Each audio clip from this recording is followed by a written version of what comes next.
पहली चीज तो जयपुर भगवान श्री राम की आपको बहुत बहुत शुभकामनाएं। छोटी काशी है, लेकिन एक वादा किया था जयपुर को बदलने का, राजस्थान को। तो 8 PM को घर पहुंचा के राजस्थान में आप लोगों ने जो बदलाव किया है उसका बहुत बहुत स्वागत है। अब राजस्थान 5 साल जरूरी थे आपको भुगतने के लिए, क्योंकि आप समझाने तो समझने वाले हैं नहीं, और आप ही क्या, हमारे कर्नाटक में बैठे हैं, हिमाचल में बैठे हैं, कितना भी समझा लो समझते तो हैं नहीं। तो Rajasthan is out of that भंवर जहाँ वो फंस गया था। आगे भगवान ने चाहे, राम जी ने चाहे तो सब शुभ होगा, ऐसी हमारी कामना है। जो लोग राजस्थान में ये सोच के राज करते थे कि उनका जन्म सिद्ध अधिकार राज्य करना है, और मैंने इस बात को कई बार लिखा कि भारत में अगर कोई ये सोच के चलता है कि उसका फंडामेंटल राइट है रूल करना, तो वो अपने बैग पैक करना शुरू कर, चाहे वो कोई हो, कहीं से भी हो, कितना भी पावरफुल। जो सरकार में लोग होते हैं वो सेवक होते हैं, वो राजा महाराजा नहीं होते, वो जमाने गए। तो मैडम को जाना था, और मैंने आपको 2019 में या 20 में ही बोला था मैडम का जाना तैयार है। अब मैडम की कोई नहीं है, अब रिटायरमेंट प्लानिंग। शिवराज सिंह चौहान जी के बारे में भी लिखा था कि अब रिटायरमेंट। आप सबने चुनाव में बोला नहीं चीफ मिनिस्टर वही बनेंगे, मैंने कहा नहीं बने। देखिए, ये कोई भविष्यवाणियां नहीं होती हैं, ये एक समझ होती है। अगर आप अपनी लीडरशिप को समझते हैं, काम करने के तरीके को समझते हैं, तो बहुत आसान है कोई भी चीज को प्रेडिक्ट करना। मैं अपने से ही हूँ, मैं कोई पॉलिटिशियन नहीं हूँ, कोई ब्यूरोक्रेट नहीं हूँ, कुछ नहीं, मैं आप में से ही हूँ। लेकिन अगर मैं यहाँ पर बैठा हूँ तो इसलिए बैठा हूँ क्योंकि मैंने रिसर्च करी है। जो लोगों ने भी मेरी जो भी चाय, आज तो पता मुझे खुद नहीं पता कितनी चाय पे चर्चा हो गई है, 100 से ज़्यादा हो चुकी होंगी शायद, 150-200 से। मैं कभी पेपर ना लिख के आता हूँ ना पेपर से बोलता हूँ, मन की बात करता हूँ, बुरा लगे तो क्षमा मांगता हूँ, लेकिन खुले दिल से बात कर रहा हूँ, बिंदास कर रहा हूँ, किसी के भय से बात नहीं कर। भारत, जब हमने चाय पे चर्चा शुरू करी थी, तो ये होता है हर बार कि टाइटल क्या होगा, हम किस टाइटल पे बात करेंगे। जैसे सारे नेताओं का टाइटल होते हैं, जो भी आता है टाइटल के हिसाब से। तो मैंने कहा इंडिया टू भारत एक जर्नी। और ये इंडिया टू भारत जब हम बोलते हैं तो देखने से तो बड़ा आसान लगता है कि इंडिया था, अब हम भारत बोलते हैं, पहले इंडिया बोलते हैं, लेकिन नहीं। इंडिया से भारत के बीच में सारी दुनिया समाई है ये छोटे से सेंटेंस में। जैसे मेरा एक सेंटेंस है, journey of life is all about a journey from signature to autograph. जब बच्चा माइनर होता है तब भी वो बैंक में अगर अपने गार्डियन के साथ अकाउंट खोलता है तो वो साइन करते हैं, पासपोर्ट भी साइन करता है। तो साइन हम सब करते हैं। 1000 लोगों में 99.99%, 999 लोग केवल साइन करके जीवन खत्म कर लेते हैं। वो एक व्यक्ति होता है जो ऑटोग्राफ लेवल पे पहुंचता है। और सिग्नेचर से ऑटोग्राफ की जर्नी तकलीफों से भरी है, स्ट्रगल है, फाइट है, फ्रस्ट्रेशन है। जो भी शब्द हैं डिक्शनरी में वो सब इसके बीच में फिट होते हैं, क्योंकि सिल्वर स्पून बॉर्न के केवल मेम बनते हैं, सीरियसली कोई नहीं लेता। है ना आपके वो?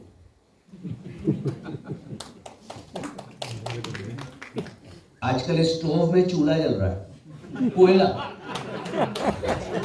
पहले आलू से सोना निकला था, आजकल अब स्ट्रगल क्या है? हमने पता है कि हम जब छोटे थे हमने अंगीठी जलाई है, आप कहां लगानी है?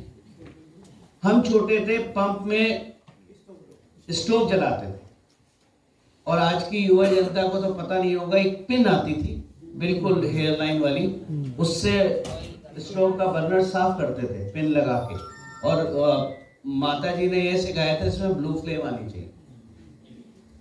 बत्ती वाला स्टोव भी जला, लेकिन जिसने ये कोई काम करा ही नहीं है वो तो स्टोव के ऊपर ही कोयला रखेगा, अंगीठी में नहीं रखेगा, क्योंकि उसको पता ही नहीं अंगीठी और स्टोव में फर्क क्या होता है। तो जब आप सिल्वर स्पून, जब आप मुसीबतों से नहीं लड़ते हैं, जब आपको पकी पकाई हर जगह मिलती है, तो वो जो छोटी छोटी चीजें वो आप समझ नहीं सकते। भारत के प्रधानमंत्री इसलिए नहीं है कि किसी ने उन्हें प्रधानमंत्री बना दिया। भारत के प्रधानमंत्री ने 40 साल इस देश की खाक छानी, और जो इंसान हर जगह खाक छानता है वही गुजरात को तमिलनाडु से जोड़ सकता है। जिसको तमिलनाडु का 5 स्टार और गुजरात का 5 स्टार के बीच की जिसकी जर्नी है, उसको क्या पता लिट्टी चोखा क्या है। तो जब आप समाज, कोई भी लाइफ का कोई प्रोफेशन हो, आप टीचर हैं, आप इंजीनियर हैं, आप एग्जीक्यूटिव हैं, आप सीईओ हैं, आप नेता हैं, जब तक आप बारीकियां नहीं समझेंगे और उसको एनालाइज नहीं करेंगे, तब तक आप वो माला कैसे बना लेंगे जब आपको धागे का ही नहीं पता। तो इंडिया से भारत जब टाइटल डिसाइड हुआ, तो एक इंडिया से भारत एक धागा है। आज मैं आपसे, वैसे मेरी कैपेसिटी बोलने की तो 6-7 घंटे की है, उससे ज़्यादा भी हो जाती है। कई बार ऑडिटोरियम की लाइटें बंद करनी पड़ती है, भाई चला जाए यार, हमें तो घर जाना है। लेकिन मुझे नहीं पता दीपमाला जी ने कितना वक्त रखा है, जब तक वो रोकती नहीं है मैं बोलता रहूँगा। तो आज हम इंडिया से भारत का जो थ्रेड है उसमें हम 3 मोती पिरोते, और मैं आपको बताऊंगा कि जब मैंने इंडिया से भारत कहा, पे डेस्क पे भारत लिख के नाम लिखा के रखा जाता है, या जब कोई विदेशी मेहमान हेड ऑफ स्टेट भारत आके भारत का प्रधानमंत्री बोलता है, प्राइम मिनिस्टर ऑफ इंडिया नहीं बोलता, तो ये एक सटल सफर है जिसकी शुरुआत आज मैं चाणक्य से करूं। मैंने क्या हमेशा एक बात बोलता हूं, जो भारत के धर्म ग्रंथ हैं, चाहे वो रामायण हो, महाभारत हो, गीता हो, चाणक्य हो, हम सब लाल कपड़े में लपेट के गेंदे के फूल, गुलाब के फूल और उस पर तिलक रोली लगा के पूजा में रखते हैं। रामायण महाभारत गीता पूजा में रखने की चीज नहीं है, बल्कि रोज उसका अध्ययन करने की चीज। अध्ययन कह रहा हूं, पढ़ना नहीं कह रहा। पढ़ते सब हैं, समझते कितना है। सुबह उठे, माता जी गई पूजा रूम में, तिलक लगाया, गंगा जल छिड़का, एक अध्याय पढ़ा, फिर आ गई सास बहू के सीरियल के आके बैठ गई। बताइए, होता है नहीं? सुबह जाएंगे आप, कीर्तन करेंगे, आप प्रवचन सुनने जाएंगे, रात को आके वही सीरियल लगा के बैठ जाएंगे और अपनी बहू में अपनी बेटी ढूंढने की कोशिश करेंगे, जो कभी मिलेगी नहीं, क्योंकि चीनी में नमक ढूंढ रहे हो, या यूं कहें नमक में आप चीनी ढूंढ रहे हो। बहू नमक होती है, बेटी चीनी होती है, दोनों एक तो हो ही नहीं सकते। लेकिन हम सब बुजुर्ग, और ये हर जगह की कहानी है, ये मैं ऐसा नहीं है मैं इससे अछूता रहा हूं, मैं भी उसी में आता हूं। जहां हम नमक में चीनी ढूंढते हैं। इसलिए इंडिया टू भारत समझने की कोशिश कीजिए। इसलिए जो आपके घर में गीता, रामायण इत्यादि हैं, उनको पढ़िए, उनको समझिए। इससे अच्छी मैनेजमेंट बुक दुनिया में कोई नहीं लिखी हुई है। और जो मेरे क्लासेस के 3 स्टूडेंट्स यहाँ पर हैं, वो इस बात को समझते हैं। अब मैं आपको उसकी डिटेल नहीं बताऊंगा, क्योंकि फिर फीस कैसे दोगे। सारी चीज़ें यूट्यूब वाली फ्री लाइव नहीं होती मेरे साथ, समझे ना। तो वो चीज़ें समझने की ज़रूरत है। विष्णुगुप्त चाणक्य क्यों बने? और मैंने हमेशा एक बात आप लोगों को सिखाई है, क्या हुआ इस पे ध्यान ना दो। आप सोशल मीडिया का कोई प्लेटफॉर्म उठा के देख लो, बड़े से बड़ा इंटेलेक्चुअल उठा के देख लो, जो फेमस 5 स्टार पर्सनालिटी हैं, 7 स्टार पर्सनालिटी हैं, वो सब वो बात करते हैं क्या हुआ।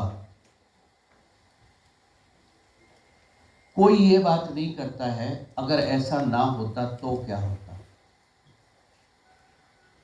भारत की आजादी सब बात करते हैं, किसने लड़ी, कैसे लड़ी, कौन जेल गया, अंडमान निकोबार, काला पानी, सब बात करते हैं। लेकिन अगर आप ये समझ लो कि हमारी आजादी गई क्यों थी, तो अगले 1000 साल के लिए अपनी जनरेशन को सेव करते हैं। क्योंकि किले का दरवाजा हमेशा अंदर से खुलता है, किले का दरवाजा बाहर से कभी नहीं खुलता। तो जिन राजा महाराजाओं रियासतों ने दरवाजे खोले,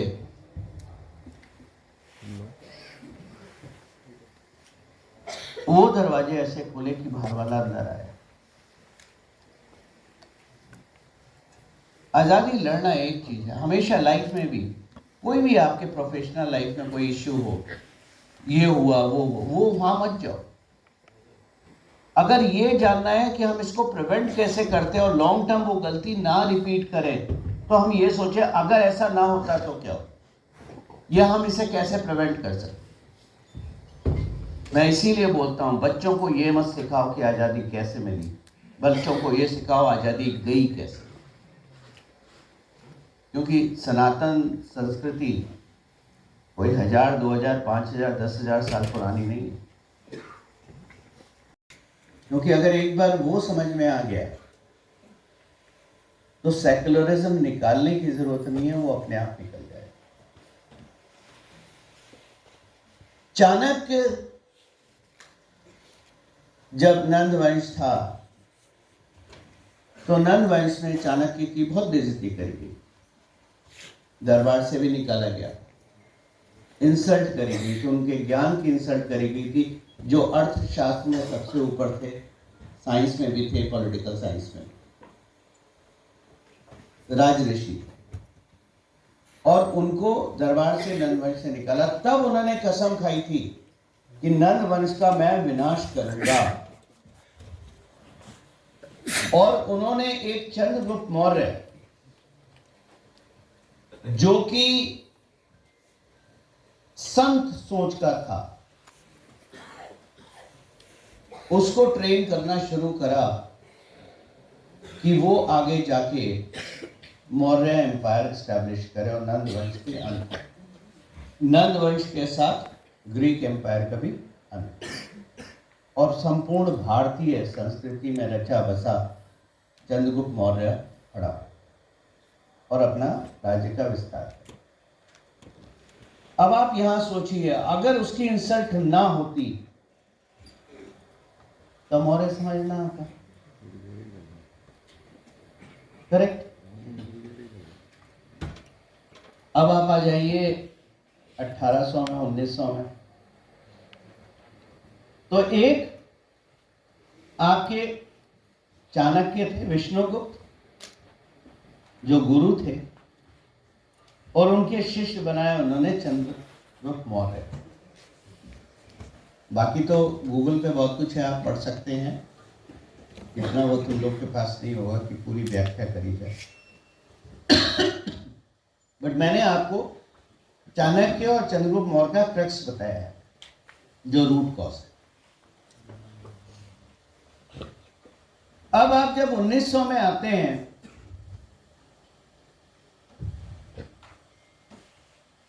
तो भारत 1857 की क्रांति, भारत ने आजादी की मांग करी।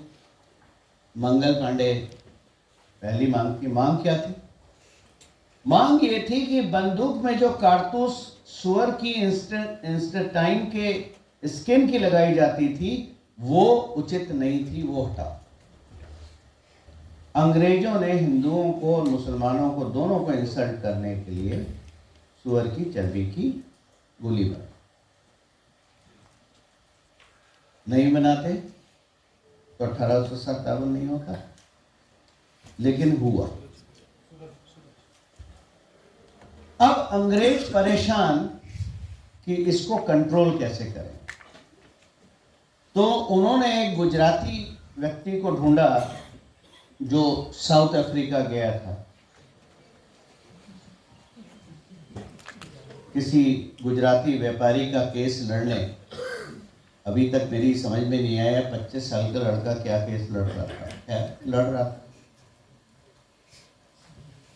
एक दिन अचानक, और आप कमाल की बात देखिए, उस टाइम IRCT की वेबसाइट तो थी नहीं और मोबाइल ऐप भी नहीं था टिकट बुक करने के लिए। आपको बाकायदा टिकट विंडो पे जाना होता है, टिकट खरीदना होता है। टिकट बेचने वाले को आप देखते हैं उसकी शक्ल, और आपकी शक्ल वो देखता है। तो नेचुरली पीटरमैरिट्सबर्ग में जो रेलवे स्टेशन था वहां पर टिकट विंडो में जो भी व्यक्ति बैठा होगा वो अंग्रेजी होगा, और बेसिकली अंग्रेज नहीं, डच, वो डच ही होगा। और उन्होंने देखा ये भारतीय लड़का मेरे से टिकट ले रहा है। फर्स्ट क्लास जो अंग्रेजों के लिए ही सील था, मतलब फिक्स था, उसमें और कोई नहीं जा सकता था। उसने प्यार से कहा भाई साहब आप जाइए फर्स्ट क्लास में। पहला फ्रॉड आ गया समझ में। तो वो भाई साहब फर्स्ट क्लास में चले गए। अब यहाँ सारा काम फिजिकल हो रहा है, कोई ऑनलाइन नहीं है कि हमारी शक्ल ना दिखी हो। फिर उन्हें धक्का दे दिया जाता है, बाहर फेंक दिया जाता है। भाई तेरी हिम्मत कैसे हुई फर्स्ट क्लास में, तो अंग्रेजों का है। उसने कोई आर्गुमेंट नहीं करा कि अंग्रेज ने ही मेरे को टिकट दिया। बात आई गई हो गई। 22 साल निकल गए, 22-23 साल निकल गए। 22-23 साल निकलने के बाद ध्यान आया, ओह हमारी तो इंसल्ट हुई थी, अब हमें भारत जाके भारत के अंग्रेजों को भगाना है। जहां इंसल्ट हुई थी वहां नहीं भगाना। भारत में जाके 23 साल बाद याद आ रही है कि हमें अंग्रेजों को भगाना है। जो भारत में आजादी का बिगुल बजा था उसको शांत करने के लिए एक सेक्युलरिज्म की फिगर चाहिए। क्योंकि ये जो सेक्युलरिज्म है ना, ये वो है जो कोयले की आग में पानी डालता है। आपने एक फिगर इंपोर्ट करी और इस फिगर को भारत में आजादी आंदोलन से जोड़ दिया, और उस फिगर ने आके बोला कि चरखा चलाने से आजादी मिल जाएगी। आप समझ रहे हैं, मैं आजादी की कहानी नहीं सुना रहा हूं, मैं कहीं और जा रहा हूं। 2 मिनट मेरे साथ रहिए। दुनिया को सिखाया गया कि चरखा चलाओगे तो आजादी मिल जाएगी। पैदल सैकड़ों किलोमीटर जाके नदी समंदर में से वो निकालोगे, नमक मिल जाए।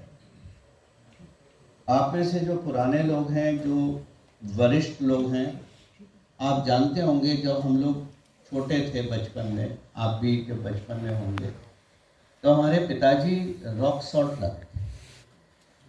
जिसको धोया जाता था, चारपाई पे रख के धूप में सुखाया जाता था, उसके बाद उसको पीस के नमक बनता था जो हमारे खाने में इस्तेमाल होता। आपने समुद्र से नमक बनाया और आपने बीमारियों का झाड़ भारत में लगाया। आ रहा हूं एक एक चीज पे, आपको पूरी चीजें समझा दूंगा। तो ये भाई साहब आए और इन्होंने सेकुलरिज्म का कीड़ा सबसे पहले रघुपति राघव राजा राम ईश्वर अल्लाह तेरे राम घुसा दिया, सेकुलरिज्म स्टैब्लिश हो गया। फिर आपने जो हमारा सनातन में मूल वाक्य है,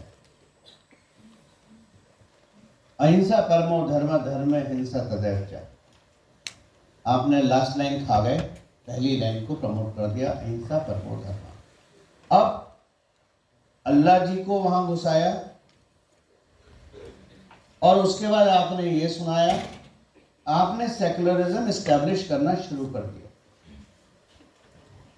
मुझे आप एक चीज बताइए, भारत में ब्रह्मा जी के कितने मंदिर हैं? आपके बाजू में 2 मंदिर हैं भारत में, एक कहीं और है, पुष्कर में। लेकिन पुष्कर का मंदिर सबसे प्रतिष्ठित मंदिर है, सबसे मान्यता प्राप्त मंदिर है, इसलिए हमेशा बोला जाता है ब्रह्मा जी का एक मंदिर। अब मैं अगर आपसे पूछूं शिव जी के कितने मंदिर हैं भारत में? हजारों। ठीक। भगवान राम के कितने मंदिर हैं भारत में? भगवान कृष्ण के कितने हैं? भगवान मां गीता के कितने हैं? मां दुर्गा के कितने हैं? शस्त्र और शास्त्र, एक हाथ में शस्त्र और एक हाथ में शास्त्र, ये सनातन। क्योंकि अगर आप केवल शास्त्र पढ़ते हो तो आप पालघर के साधुओं की तरह कूट दिए जाओ, और अगर आप केवल शस्त्र पकड़ते हो तो कश्मीर में जिनको हम ठोक रहे हैं, या बाबा जी जिनको यूपी में ठोक,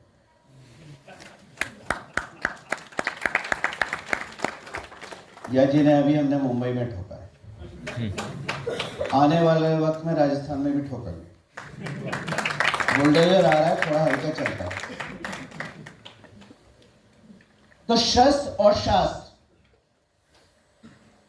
सनातन में सदैव इसकी पूजा होगी। बिना शस्त्र के शास्त्र बेकार है और बिना शास्त्र के शस्त्र बेकार है। कई बार लोग मेरे से पूछते हैं फौजी और टेररिस्ट में क्या फर्क है?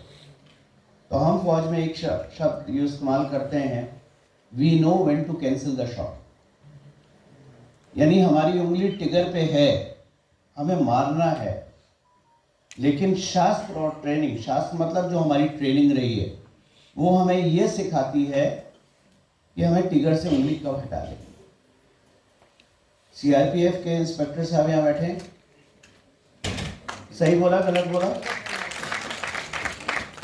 तो शास्त्र के बिना शस्त्र बेकार है, टेररिस्ट बनाएगा, और शस्त्र के बिना शास्त्र निपुंसक बनाएगा। और यही हमने करा उस समय आजादी के वक्त, जब हमसे शस्त्र छीन लिया गया, हमें शास्त्र पढ़ा दिया गया। इसीलिए 2 लाइनों के श्लोक को एक लाइन में बता दिया गया, अहिंसा परमो धर्म धर्म हिंसा तदैव च काट।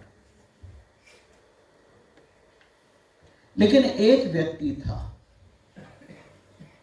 जो ये मानता था कि आजादी अगर मिलेगी तो लड़ के मिलेगी, चरखा चलाने और नमक मिलाने से आजादी नहीं मिलेगी। और वो उसका नाम था सुभाष चंद्र बोस।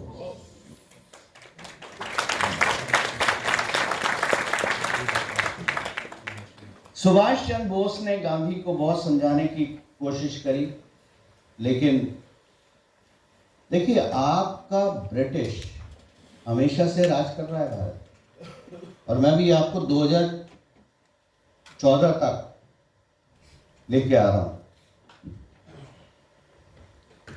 सुभाष चंद्र बोस को हटा दिया गया उनको, या कह लें वो खुद एग्जिट कर गए, इससे पहले उन्हें निकाला जाता, जो तब की कांग्रेस थी। और उसके बाद उन्होंने, चाहे वियतनाम हो, चाहे जापान हो, चाहे और जो नेशंस हो आजू बाजू के, और जर्मनी तक वो गए और शस्त्र सीखा, डिसिप्लिन सीखा, और उन्होंने आजाद हिंद फौज का गठन किया। क्योंकि बिना लड़ाई के, बिना विद्रोह के आजादी नहीं मिल सकती। अंग्रेज का क्या थॉट प्रोसेस था? क्योंकि भारत में इतनी संपदा थी जिसकी कोई कैलकुलेशन नहीं है। कोई 400 बिलियन बोलता है, कोई 4000 बिलियन बोलता है, तो कोई कुछ बोलता है। मेरे पास भी कोई कैलकुलेशन नहीं है। लेकिन अगर छोटे से राजा महाराजा को देख लो तो वो तो उस टाइम के बिलियनर थे।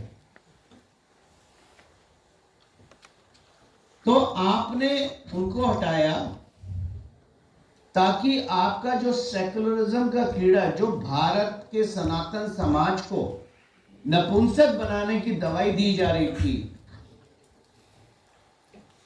उसमें कोई रोड़ा ना। That was invasion of India to permanently destroy a nation which is a Sanatani land.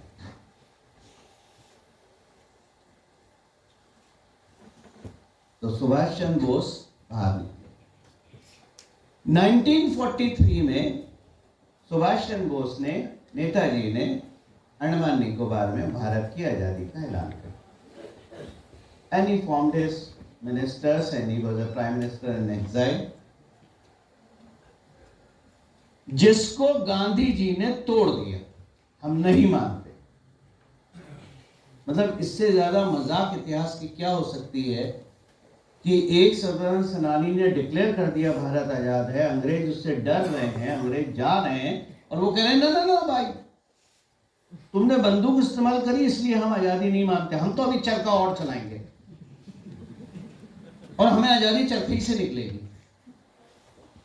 1943 में एक किताब लिखी गई थी जिसमें पाकिस्तान का नक्शा बनाया। यानी ये कहना कि जिन्ना ने पाकिस्तान की मांग करी थी टू नेशन थ्योरी, गलत है। मुझे उस किताब का नाम नहीं पता है। इस किताब का जिक्र करा था एक जर्नलिस्ट थे पाकिस्तानी जिनका नाम था तारिक फतेह, और उन्होंने एक शो में ये बात डिस्क्लोज करी थी कि 1943 में इस तरह की बुक है जो उनकी लाइब्रेरी में है।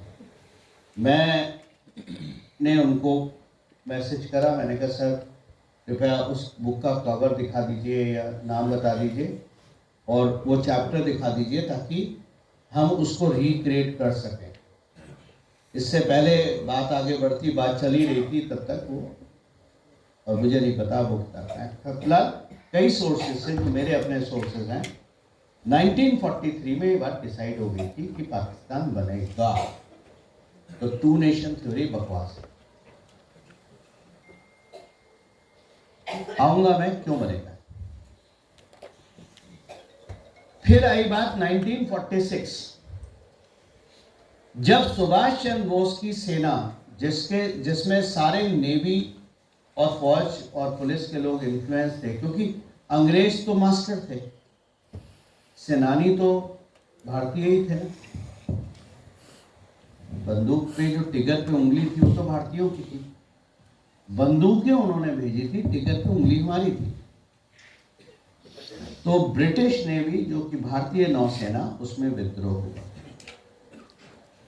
और वो विद्रोह आपकी तरह से जैसे 1857 का विद्रोह था, एकदम आपकी तरह फैलना शुरू करा, जिसमें यूनिवर्सिटीज आ गई, कॉलेजेस आ गए, शिक्षा संस्थान आ गई, युवा आ गए, पुलिस वगैरह जो भी थी वो सब आ गए। अंग्रेजों को लगा अब हाथ से खिसक रहे, इसको रोकना है, और नेताजी रुकने का नाम नहीं ले। तो अंग्रेजों को एक ऐसा व्यक्ति चाहिए था जिसका चेहरा भारतीय हो, काम वो हमारे हिसाब से करे और सोच ब्रिटिश।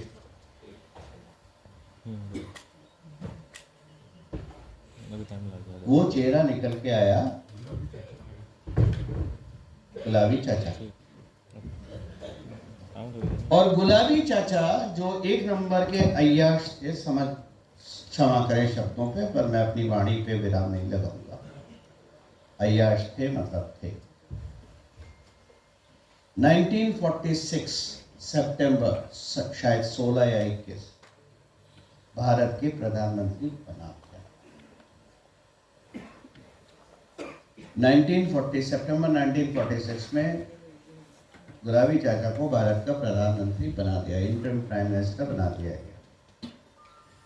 अब बंदूक पीछे से चला, अंग्रेज रहते, कंधा गुलाबी चाचा।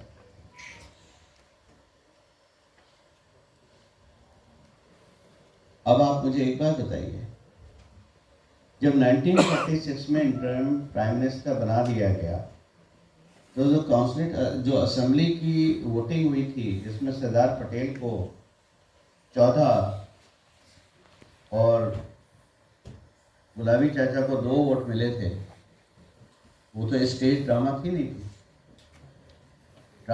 थी यार, इंटरैक्टिव सेशन है। मतलब मैं नेता नहीं हूँ भाषण देके चला जाऊंगा। थी नहीं थी। ये बिल्कुल वैसे ही है। और आप पैरेलल देखिए, मैं जो समझा रहा हूं, कांग्रेस में अध्यक्ष पद का चुनाव हो रहा है, नामांकन भरे जा रहे हैं, लेकिन यह डिसाइडेड था प्रेसिडेंट कौन बनेगा, क्योंकि प्रेसिडेंट 2 लोगों के अलावा तीसरा कभी नहीं बनता। और अगर वो बनता है तो वो सामने का चेहरा होता है, बंदूक अंग्रेज ही चला रहा है। आजकल वही चल रहा है। जिनकी जैकेट पे कभी ऐसे करके और ऐसे करा गया,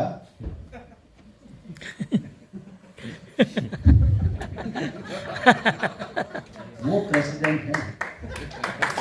अब आपको समझ में आ गया असल में वो प्रेसिडेंट क्यों है, ताकि असली प्रेसिडेंट पहुंच सके। 2024 की हार किसके सिर पे गड़ी जाएगी?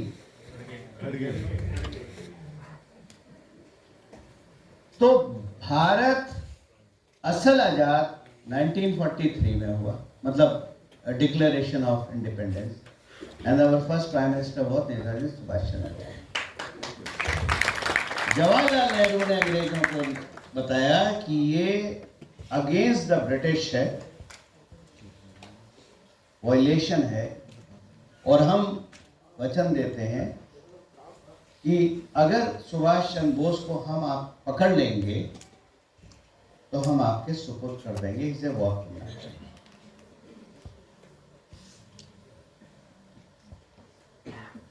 आप लोगों को अभी तक ये बात समझ में आ रही है कि आजादी के बाद भी बंदूक चला हो, करेक्ट? सुभाष चंद्र बोस वियतनाम चले गए, हाइडआउट्स में थे, ट्रेंड सोल्जर थे। कई आर्मीज ने, कई, चाहे वो फर्स्ट वर्ल्ड वॉर की जर्मनी हो, चाहे सेकेंड वर्ल्ड वॉर की जर्मनी। और अंग्रेज इसलिए नहीं गए थे कि गांधी का चरखा घूम गया था, अंग्रेज इसलिए भागे थे कि वर्ल्ड वॉर 2 में अंग्रेज सोल्जर्स वर्ल्ड वॉर 2 लड़ने के लिए जरूरत थी, जिसको भारतीयों ने डिनाई कर दिया था। गांधी ने तो यहां तक कहा था, हमें अंग्रेज, जो गांधी हिंसा के खिलाफ थे, जो श्लोक की सेकंड लाइन खा गए, धर्म हिंसा तदैव, वो हिंसा के खिलाफ थे, चरखा चलाते थे। वही बोले वर्ल्ड वॉर 2 में कि भारतीय सैनिकों को जाके ब्रिटिश आर्मी में युद्ध लड़ना चाहिए, गोलियां चलानी चाहिए। क्यों भाई? वर्ल्ड वॉर 2 में बैठ के चरखा चलाते हैं ना, क्योंकि आप वहां नहीं चलेगा, क्योंकि आपने सनातन से शस्त्र खींच के, शस्त्र को हटा के, सनातन समाज को तो वैसे ही नपुंसक बना दिया, वो लड़ने के काबिल ही नहीं। और मैं ये सारी चीज़ें इसलिए थोड़ा ज़्यादा जानता हूँ, ज़्यादा नहीं पर थोड़ा ज़्यादा जानता हूँ, क्योंकि हमारे परिवार की 3 जनरेशन्स, मेरे दादाजी के पिताजी, दादाजी, मेरे पिताजी, किसी ना किसी रूप में भारत की आज़ादी से जुड़े रहे और नेताजी के साथ जुड़े रहे। तो सुभाष चंद्र बोस वियतनाम गए। वियतनाम, अमेरिका चाहता था वियतनाम पे कंट्रोल करना, ताकि वियतनाम में बैठ के वो वियतनाम की लैंड में, उस आइलैंड में, वहां पर बैठ के वो चाइना, ऑस्ट्रेलिया, रशिया, वो उस समय सोवियत संघ था, और इधर इंडियन ओशन पे नजर रखा। तो काम शुरू हुआ, वियतनाम वॉर शुरू हुई 1955 पे, जो चली 20 साल, 1975 तक। ओ सॉरी, साल 55 से 75 तक। अब वियतनाम कोई वॉर नेशन नहीं था या फाइटिंग फोर्स नहीं थी, वो अमेरिका की बराबरी नहीं कर सकता। जब भी युद्ध में आपका दुश्मन आपसे ज्यादा मजबूत हो, तो सोशल मीडिया के क्रांतिकारी लोगों की तरह बंदूक लेके खड़े होकर गोली नहीं चलाई जाती, और तेरी हम तो तेरे को मार देंगे, बहुत ताकतवर है, बहुत ब्रेव है। तब गुरिल्ला वॉर लड़ी है। आपकी ट्रेनिंग हुई है ना, तब गुरिल्ला वॉर लड़ी। नेताजी जो जापान में ट्रेनिंग ले चुके थे, वियतनाम वॉर में उन्होंने वियतनामीज को गुरिल्ला वॉरफेयर की ट्रेनिंग दी और तैयार करा। हाँ, अच्छा।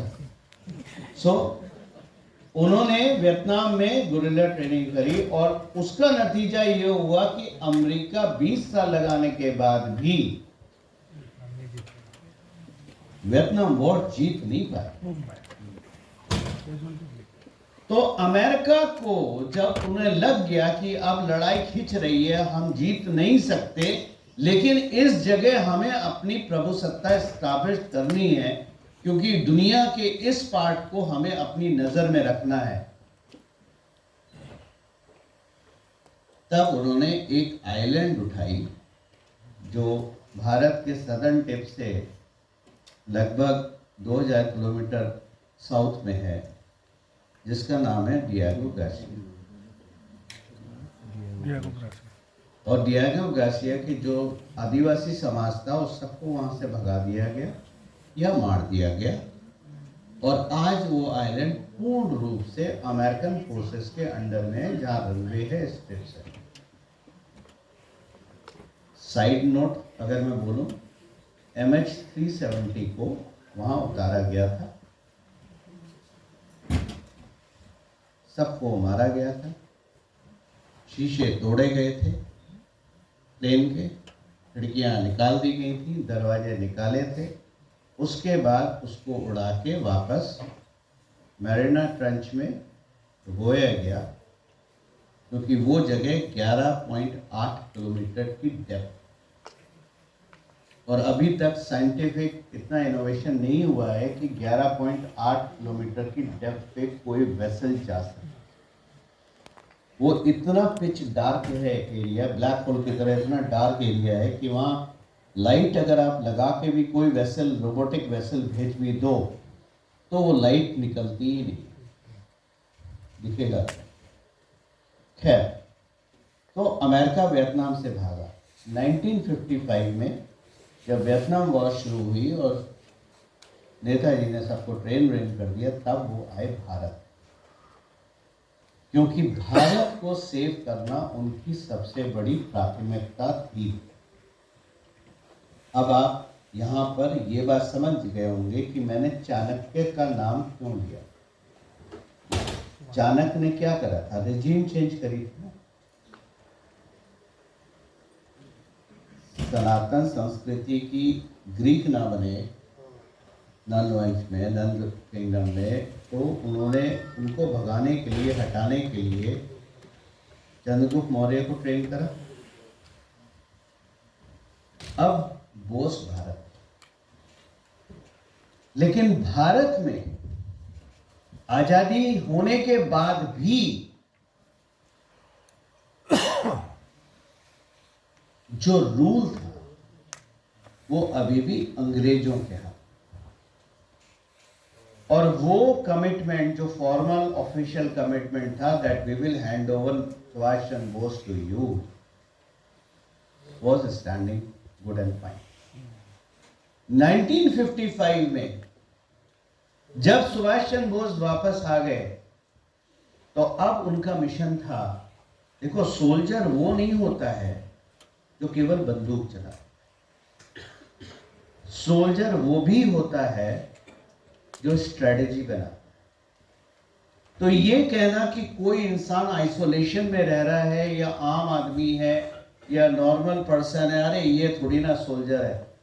एक बार मैं फौज में गया और मेरे को एक बीएसएफ की बात है, तो बीएसएफ के डीजी सीनियर मोस्ट होते हैं, तो मेरा जब बीएसएफ का रेजिंग डे होता है 1 दिसंबर को, तो वहाँ पर जो मुझे इंट्रोड्यूस करा गया तो वो ये कह के करा गया, he don't wear a uniform, his soul wear। तो यूनिफॉर्म हम सब पहनते हैं, फर्क ये है कि कुछ शरीर के ऊपर पहनते हैं और कुछ आत्मा के ऊपर। हम सब सोल्जर्स, अगर राष्ट्र और सनातन हमारे लिए प्रायोरिटी है, सेल्फ से आगे है, तो हम सोल्जर हैं। और अगर हमारा सेल्फ आगे है तो हम कावड़। हम में और कुत्ते में कोई फर्क नहीं। तो बोस जब वापस आए तो being a soldier, his second journey of his life, he came to India when he was 58 years old. Now that age is not a fighting age like a soldier. It is more a strategic age to develop soldiering and to design the strategy and work process, make it happen. Sorry, अंग्रेजी आ गई, अभी तो मैंने P नहीं ली।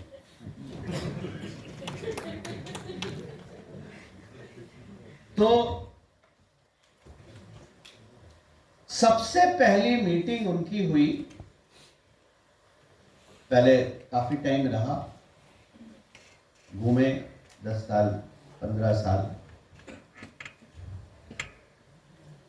और उस वक्त फिर बाद में जब इमरजेंसी आई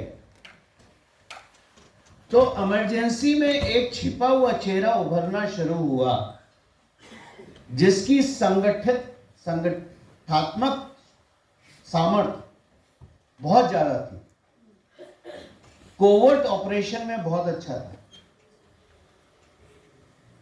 और संस्कृति पे उसकी पकड़ थी और कट्टर सनातनी था।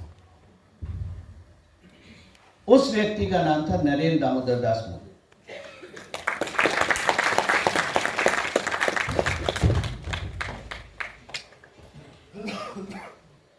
तो उससे पहले जब रूपरेखा रखी जा रही थी कि भारत को आजाद कैसे कराना है, क्षमा कीजिए, 1947 की आजादी को मैं आजादी नहीं मानता। पेपर पे इंडिपेंडेंस लिखा होगा, लेकिन काले अंग्रेज राज कर रहे थे। हम आजाद नहीं थे। तो यूपी में एक जगह है बस्ती, और बस्ती में एक डिस्कशन हुआ जहां नेताजी खुद थे और एक रूपरेखा तैयार करी गई, प्रथम रूपरेखा कि भारत को आजाद कैसे करना है, सनातन को स्थापित कैसे करना है। भारत शब्द इस्तेमाल कर रहा हूं मैं, इंडिया शब्द इस्तेमाल नहीं कर रहा।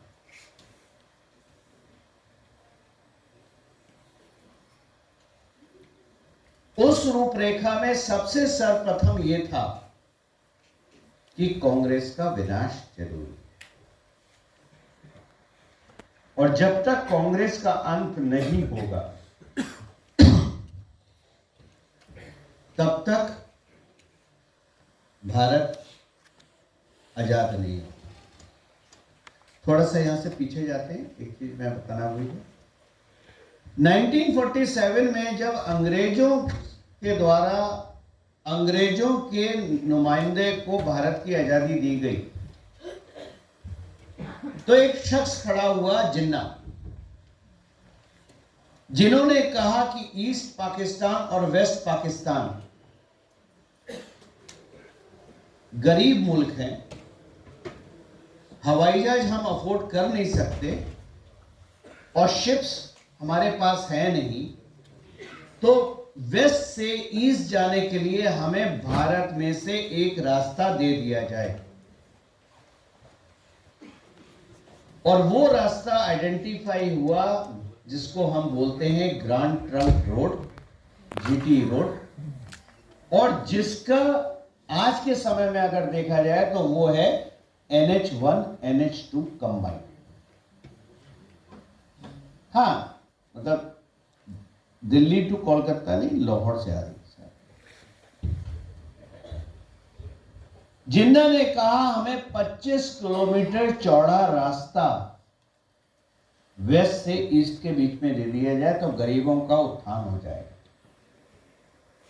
आप खुद सोचिए, आप विचार कीजिए, अगर उस समय वो 25 किलोमीटर दे देते तो राम मंदिर तो दूर की बात, काशी मथुरा आपके पास होते ही। काशी मथुरा भी छोड़ दीजिए, जो केदारनाथ, बद्रीनाथ, अमरनाथ है वो सब कर चुके, वो आपके हाथ में होते, वो हिस्सा भारत था ही नहीं। और ये मेन यूपी टेम्पल टाउन से निकलता हुआ रास्ता। 20 जनवरी को नाथूराम गोडसे ने कोशिश करी गई। अब गांधी जी को सेकुलरिज्म का कीड़ा था, भाई वो तो कहां से आए, तो अब उन्हें लगा नहीं हमें कुछ करना चाहिए, जिन्ना ने मांगा है, तो उन्होंने नेहरू को कहा, नेहरू ने मना कर दिया, तो उन्होंने कहा हम लाहौर जाके, पाकिस्तान जाके अनशन पे बैठेंगे। ये अनशन की बीमारी इस देश में वहीं से आई और हम निर्जल अनशन करेंगे, वरना अगर तोड़ना चाहते हो तो रास्ता दो। MI6 जो ब्रिटिश इंटेलिजेंस एजेंसी है, मैं नेहरू को साइड रखता हूं, वो जानती थी, क्योंकि उनकी रूपरेखा पाकिस्तान और भारत की थी। वो जानती थी कि अगर ये रास्ता बना तो जो ब्रिटिश का इंटरेस्ट है भारत में, भारत की वेल्थ में, भारत को कंट्रोल करने में, क्योंकि बहुत महान देश था, वो उनका इंटरेस्ट पूरा नहीं होगा, ये गलत रिक्वायरमेंट आई है। तो 20 जनवरी को जब नाथूराम गोडसे ने गांधी को मारने का कहा, क्योंकि 1 फरवरी या 2 फरवरी को गांधी जी को जाना था और अनशन शुरू करना था, 20 जनवरी को ट्राई किया गया नाथूराम गोडसे की ब्रेटा 9mm जाम, वो चली, वो अंडरग्राउंड हुए। अब ब्रिटिश को समझ में आ गया कि अगर ऐसा हम नहीं हो जाएगा तो यहाँ विद्रोह हो जाएगा, हमारी फिर बैंड बजेगी। दूसरा गुलाबी चाचा कहाँ से लाएंगे? तो फाइनली जब 10 दिन बाद फिर से हुआ और नाथूराम बोला अभी अब हमें ये काम करना ही है, वरना हमारे हाथ से खिसक जाएगा, देश खत्म हो जाएगा। तो उन्होंने जो सेकंड अटेम्प्ट करा उसमें 4 गोलियां चली, 2 गोली जाती हैं, इन्वेस्टिगेशन कभी हुआ नहीं। नाथूराम गोडसे की गन से जो गोलियां निकली वो तो गांधी को कभी लगी नहीं, तो बाकी 2 गोलियां कहां से हैं? ठीक है। अब MI6 का आगे का रोल मैं बताता हूं।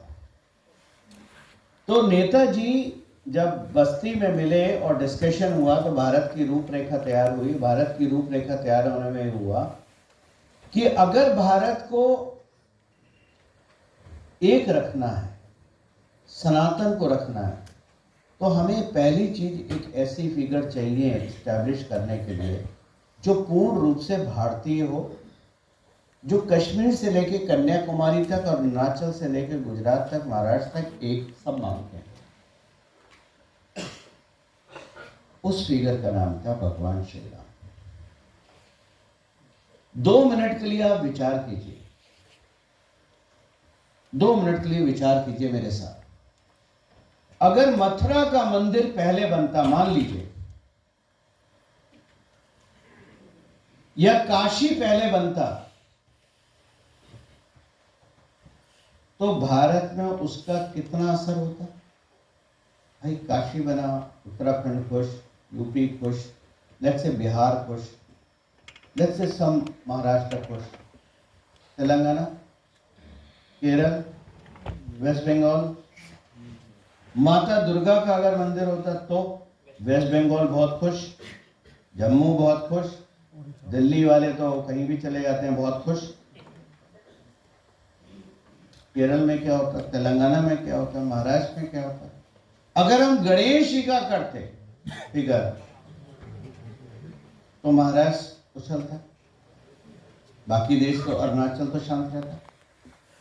भगवान श्री राम इकलौती ऐसी फिगर है, और मैं यहां भगवान के रूप में नहीं देख रहा, मैं एक फिगर के रूप में देख रहा हूं, एक पर्सनालिटी के रूप में देख रहा हूं, सनातन सभ्यता का स्तंभ के रूप में देख रहा हूं। अगर वो फिगर एक ऐसी फिगर थी जो पूरे देश के कण कण को जोड़े हुए थी, वो धागा है भगवान श्री राम, वो धागा है जिसमें सनातन के सारे मोती पिरोए जा सकते हैं।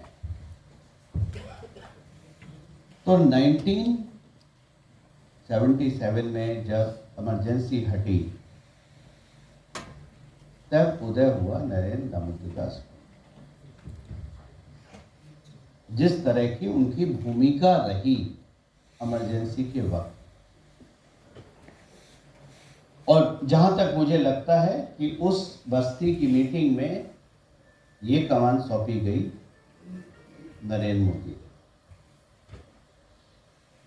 पहला क्वालिटी, चप्पे चप्पे, भारत के चप्पे चप्पे से वाकिफ, हर जगह जा सकते थे, हर से बात कर सकते थे।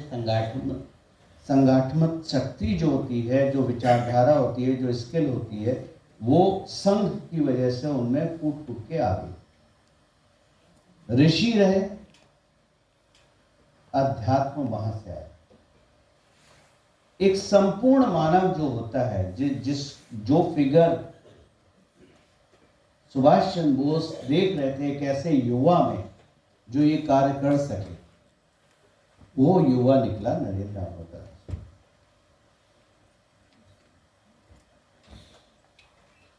सुभाष चंद्र बोस उसके बाद, और आपसे प्रश्न है, अयोध्या में जाके क्यों वास करने लगे? भाई अगर वो चाहते वो नॉर्थ ईस्ट में चले जाते, अगर वो चाहते तो साउथ में चले जाते, वेस्ट में चले जाते, कहीं और चले जाते। वो अयोध्या में क्यों बैठे? क्योंकि अयोध्या 3 सेनानियों की भूमि रही है। जब भगवान श्री राम जैसा चरित्र चाहिए तो वहीं बैठना ज्यादा अच्छा है। अब मैं अगर मान लीजिए जयपुर में बोल रहा हूं, लेकिन घर पे बैठ के मैं वीसी से यहां बोलूं तो मजा तो नहीं आएगा। मेरी फिजिकल प्रेजेंस जरूरी है। जैसे बहुत सारे लोग बोलते हैं भाई यूट्यूब वीडियो बना डाल दो, मैंने कहा ना, कभी नहीं पड़ेगी।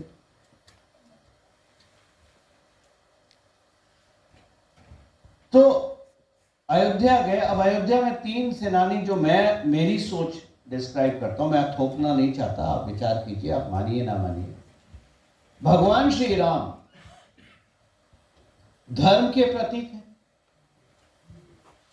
धर्म क्या है? कर्तव्य है, धैर्य, टीम वर्क, सबको समान अधिकार से देखना, यही तो धर्म है ना, फिट होता है। दूसरा, धर्म की रक्षा के सिपाही गुरु नानक देव जी, क्योंकि सिख पंथ का जन्म ही सनातन से ही हुआ है, सनातन धर्म को की रक्षा के लिए।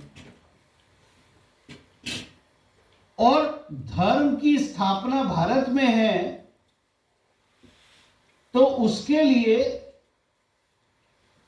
भारत को सेव करने के लिए आपको एक और सेनानी चाहिए जो भारत के लिए लड़ता हो, तो सुभाष चंद्र बोस। ये 3 सेनानियों की कहानी है अयोध्या। इसीलिए राम मंदिर जरूरी था। आप बहुत सारे लोग, करोड़ों अरबों लोगों के लिए राम मंदिर आस्था का प्रश्न है, हमारे आराध्य हैं। लेकिन हम जैसे सोच वाले जो 2 सोच रखते हैं, एक सनातनी सोच है और भारत लेके चलते हैं एक सैनिक की तरह, हमारे लिए वो स्ट्रैटेजिक ऑब्जेक्टिव। तब उस पीरियड की बात है जब भारतीय जनता पार्टी ने अपने मैनिफेस्टो में राम मंदिर का जिक्र करना शुरू कर दिया और उसे कभी नहीं छोड़ा। अब आई बात इमरजेंसी के बाद।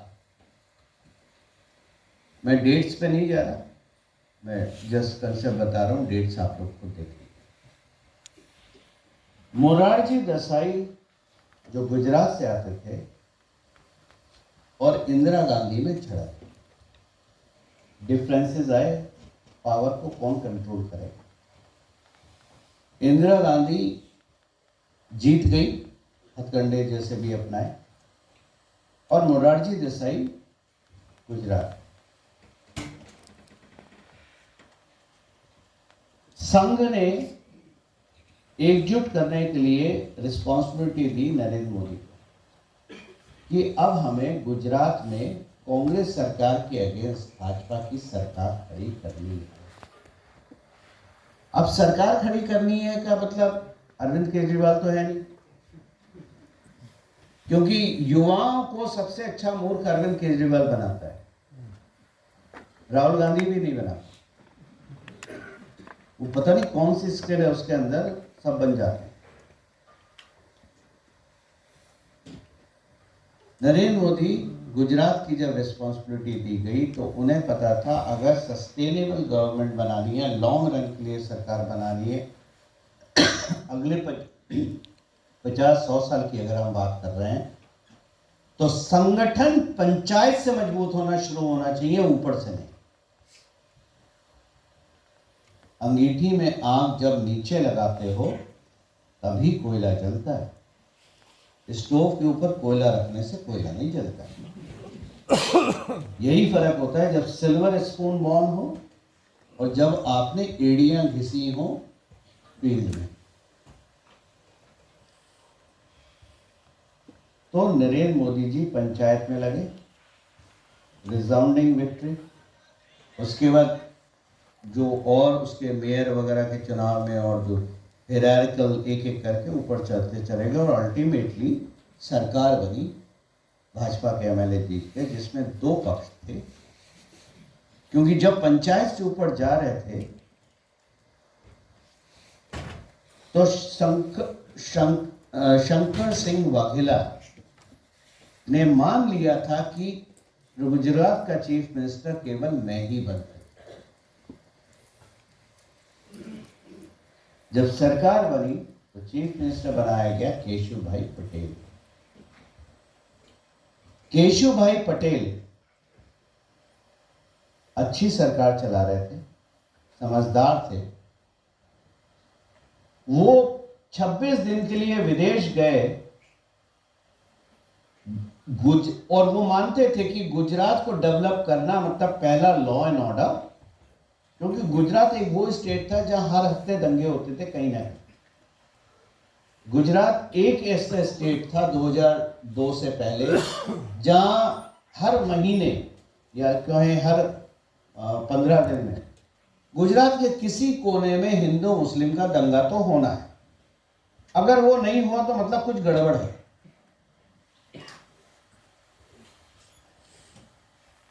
तो केशु भाई पटेल जब विदेश गए और उन्हें पता था इन्वेस्टमेंट लाना है, गुजरात को बढ़ाना है, शंकर सिंह वाघेला की आग जलने लगी और उन्होंने विद्रोह करा अपनी सरकार। खुद को चीफ मिनिस्टर बनाने। वहां दो शब्दों का जन्म हुआ, हजूरिया खजूरिया। और जो न्यूट्रल थे, हजूरिया वो थे जो केशुभाई के साथ थे, खजूरिया वो थे जो शंकर सिंह वाघेला के साथ थे, और मजूरिया वो थे जो बीच में पड़े हुए थे, न्यूट्रल थे। ये मौके का वेट हो रहा था, मोदी इनका वेट कर रहे। और जब ये हुआ, अब भाई शंकर सिंह वाघेला और नरेंद्र मोदी ने दोनों ने साथ में काम किया है, पंचायत सपने साथ में देखे हैं सरकार बनाने के। लेकिन नरेंद्र मोदी का काम संगठन का था, संगठन प्रथम था। शंकर सिंह वाघेला के लिए व्यक्ति प्रथम, स्वयं प्रथम, मैं आगे। तो जब ये हुआ, तो अगर आप पढ़िएगा गूगल पे हजूरिया खजूरिया डाल के, बड़ी लंबी स्टोरी है, बड़े अच्छे आर्टिकल लिखे हैं। तो खजूरिया पहुंच गए खुजराव मध्य प्रदेश में अपने सपोर्टर लेके। हजूरिया